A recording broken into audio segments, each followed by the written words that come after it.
एक बूढ़ी अम्मा रहे और बूढ़ी अम्मा को एक लला रहे और एक रहे लला। तो बूढ़ी अम्मा बेचारी मन में सोचा करती थी कि अगर हमारे लला को ब्याह हो जाए, अगर हमारे लला को ब्याह हो जाए तो हमारे जो गांव के बापार एक मंदिर है दुर्गा मंदिर, इस दुर्गा मंदिर पर हम 2.5 पसेरी के पुआ और गुलगुला चढ़ाएंगे। अब भैया प्रकृति का नियम बड़ा ही अनोखा होता है। उनके पुत्र की शादी हो गई और शादी हुई कैसी माताओं बहनों जरा गौर करेंगे भाई बंधु। जो उनके पुत्र की जो बहू थी ना, वो बौद्ध धर्म को मानने वाली थी, वो बाबा साहब की अनुयायी थी, वो बौद्ध धर्म को मानने वाली थी। माताओं बहनों जैसी वो घर पे आई और घर पे आने के बाद में माताओं बहनों जरा गौर करना आप लोगों की मैं बात बताता हूं कि आप लोग कितने अंधेरे में हो। पहचान करनी होगी देवता और देवताओं की। तो घर में आई बहू। अब बहू ने तो मन्नत मांगी थी कि हमारी बहू अगर घर में आ जाएगी, और घर में बहू आते ही अपनी बहू के हाथों से पुआ गुलगुला 2.5 पसेरी के बनवाएंगे और दुर्गा मंदिर पे हम चढ़वाएंगे। जैसी बहू घर पे आई, जैसे ही सवेरा हुआ, जैसे ही सवेरा हुआ तो आज उनकी सासू मैया कहने लगी, बहू ऐसा करो कि हमने बहू बेटा कि मैंने तुम्हारी शादी के लिए, हमने अपने लला की शादी के लिए 2.5 पसेरी के पुआ गुलगुला माने थे और तुम तैयार कर लो और जो दुर्गा मंदिर पे हम सवेरे चल के चढ़ाऊंगी। अब बेचारी वो देवी देवताओं पर विश्वास नहीं किया करती थी। वो बाबा साहब भगवान बुद्ध की अनुयायी थी, भगवान बुद्ध बाबा साहब की विचारधाराओं पे वो चलती थी। अब माताओं बहनों अब नई शादी रहे, अब वह कुछ कह तो पाई नहीं। जब वह कुछ नहीं कह पाई तो पुआ गुलगुला बनने लगे घर में। और इधर हुआ क्या माताओं बहनों, इधर हुआ क्या, उनकी जो सासू मैया थी वो पड़ोस में चली गई, बुलौआ दे बेगलाए कि मेरी बहू के हाथों से 2.5 पसेरी के गुलगुला जो गांव के बाहर जो मंदिर है, इसी मंदिर पर चढ़ाने के लिए। और एक बात बताऊं माता बहनों, जब घर में कहो कि बहू आते ना बहू, तो पड़ोसन जा सोचा थे कि जब बहू की हम आंख देख ले, नाक कैसी है, आंख कैसी है, जब मुंह कैसो है। ऐसी हमारी माता बहनों की लालसा होती है कि पड़ोसन सोचती हैं कि नई बहू की हम देखे कैसी छब है। तो भैया वैसे तो उनके घर में कोई नहीं आती थी, लेकिन जब उनकी सासू मैया ने कहा तो भैया लाइन लग गई। जब जैसे 2.5 पसेरी के पुआ गुलगुला बना के तैयार किए और तैयार करने के बाद में अब वो दुर्गा मंदिर की ओर चल लेते हैं।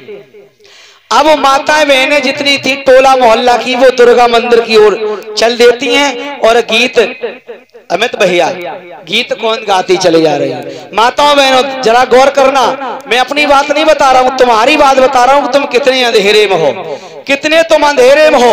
वो क्यों अंधेरे में हो? क्योंकि तुमने कभी अपने महापुरुषों का इतिहास नहीं पढ़ा है, झूठे ग्रंथ पढ़े हैं, झूठे ग्रंथों पर विश्वास किया है, झूठे देवी देवताओं पर विश्वास किया है, इसलिए तुम अंधभक्त हो।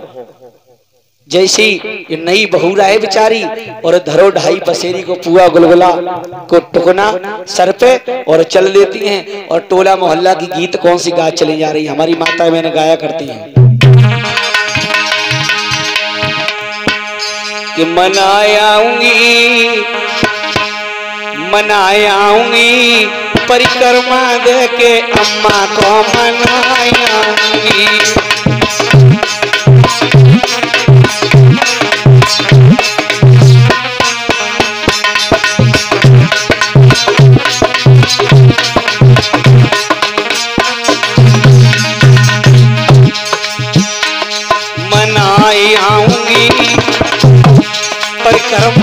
लेके देवी को मनाऊंगी मन।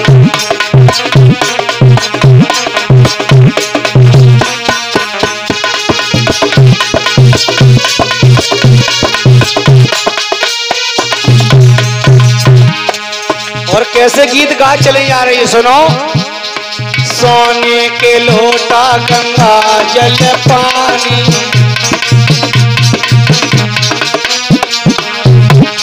सोने के लोटा गंगा जल पानी,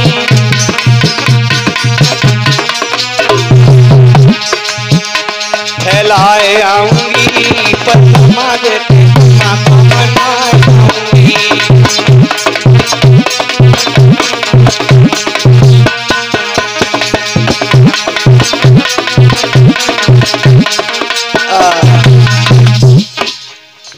गीत हमारी माता मैंने गाती है कि मनाए आऊंगी परिक्रमा देके अम्मा को मनाए आऊंगी।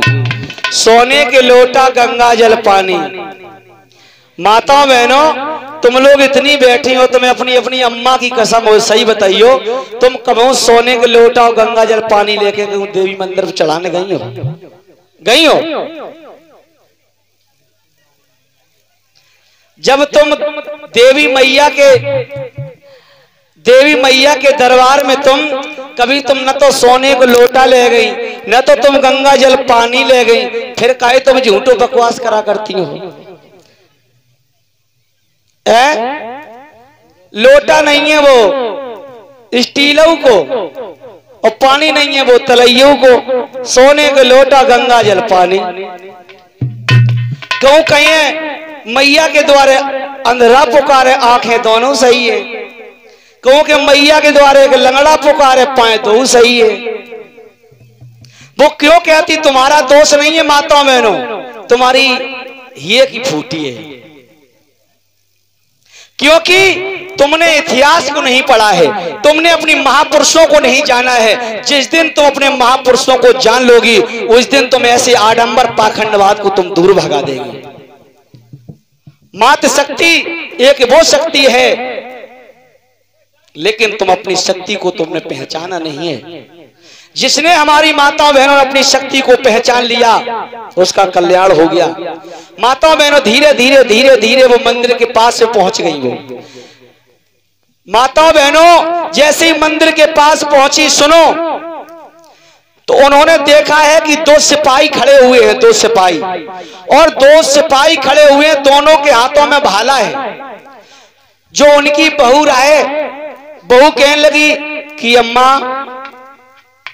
बोले का ऐसो करो मुझे बचाए लो, न तो जिस सिपाही मुझे भाला भोंक देंगे। उसी समय उनकी मां कहने लगी, अरे पगली, ये पत्थर के सिपाही हैं तो ये भाला नहीं भोंक सकते। बहू कहने लगी, का अम्मा जी पत्थर के सिर हमें भाला नहीं भोंक सकते। बोले नहीं बहू, ये पत्थर के सिपाही तुम्हें भाला नहीं भोंक सकते हैं। जैसी थोड़ी और आगे बढ़ी, देखा है तो शेर हैं, मुंह बाएं हुए हैं।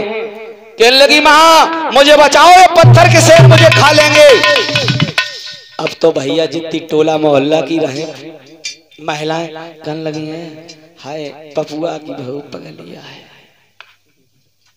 हमें देख कैसी पगलिया, कैसी पागल, कैसी बात कर रही है। अबे कह रही कि पत्थर के सिपाही जाके भाला भोंक दिए और पत्थर के सिपाही जाको खाए लेंगे। अब तो जितनी टोला मोहल्ला की महिला रहे वो जो कहने लगी कि फलाने की बहू पागल है, पागल। थोड़ी और आगे बढ़ी तो देखा एक पत्थर की गाय दूध की धारा बह रही है। फिर कहने लगी अम्मा एक बाल्टी ले आओ, हमारा मन करत कि जब गैया को दूध दो ले। उसी समय कहने लगी, अरे खामोश, तूने तो मेरा दिमाग खा लिया। अभी कह रही थी पत्थर के सिपाही मुझे भाला भोंक देंगे, पत्थर के शेर मुझे खा डालेंगे, पत्थर की गाय जी कहूं दूध दे सकती है पगली। वो तो भगवान बुद्ध बाबा साहब की विचारधाराओं पर चलने वाली थी। जैसे ही मंदिर में घुसी, अब उनकी सासू मैया कहने लगी, उनकी सासू मैया कहने लगी कि बहू हमारी नहीं है, और बहू का जाने भोग लगे वो कैसे भोग लगाओ जाते हैं। पहले हम पुआ गुलगुला पूरी कचौरी जो